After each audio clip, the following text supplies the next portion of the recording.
India is currently witnessing its worst aviation crisis in history, with over 3,000 flights grounded just since last week. And this has shown what happens when a single company controls two-thirds of a rapidly expanding sector and is too large to control. Well, the aviation regulator has stepped in with Tuesday's fresh directive aimed at asserting some control over the situation. Well, the Directorate General of Civil Aviation, DGCA, modified its previous order of directing IndiGo to cut flights by 5%. The new orders that have been released, fresh directives, they order IndiGo to curtail flight schedules by 10% on high-frequency, high-demand flights. The DGCA also ordered the airline to avoid single flights on sectors operated by IndiGo, and that is to cut IndiGo's dominance in the domestic market and avoid a repeat of the current crisis during the peak winter schedule. Right, and despite the crisis measures announced by the government, its priorities and policies have come under the scanner. One of them is the regulator's rollback of safety measures for the time being to bring air travel to normalcy. Clearly, India didn't have a choice on that. Chronic policy failure and regulatory delay are directly responsible for the monopoly-like situation.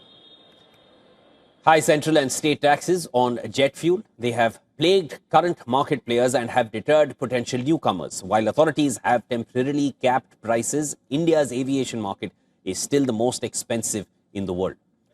Our airlines charge extra by unbundling services such as preferred seats, extra baggage, meals and lounge access. New baggage rules this year have added to the ticket costs. And Indian flyers are also charged a user development fee, which goes towards improving the airport. Now, that is over and above the consumption taxes that are levied on tickets. Now, the actual ticket price usually turns out to be a lot higher than what is listed on booking portals. The aviation minister has promised to set an example for the industry after the crisis, but genuine change must originate from long-term government policies.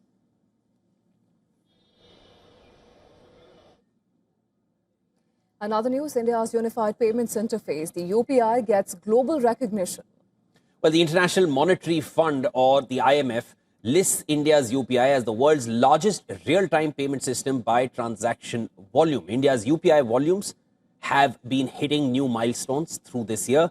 In the Growing Retail Digital Payments June report, the IMF recognized India's UPI as the top in the world, and that was highlighted by Pankaj Chaudhary, Minister of State for Finance, in a written response to a question in Parliament. India has periodically launched several measures to assist small-scale businesses in embracing digital payment systems, including the UPI. The minister said that until October, about 5.45 crore digital touchpoints have been launched to Tier 3 to Tier 6 centers across the country. And according to the Prime Time for Real-Time 2024 research by ACI Worldwide, UPI has the highest transaction volume of any global real-time payment system. India has a 49% share of global real-time payments platform, with transactions totaling 129.3 billion. Second place goes to Brazil with 14% market share and 37.4 billion in transactions. Thailand is in the third place with 8% market share, 20.4 billion transactions. With a 6% market share and 17.2 billion transactions, China comes in at number 4. South Korea, with a 3% share, took the 5th spot, and other countries make up for the remaining 20%.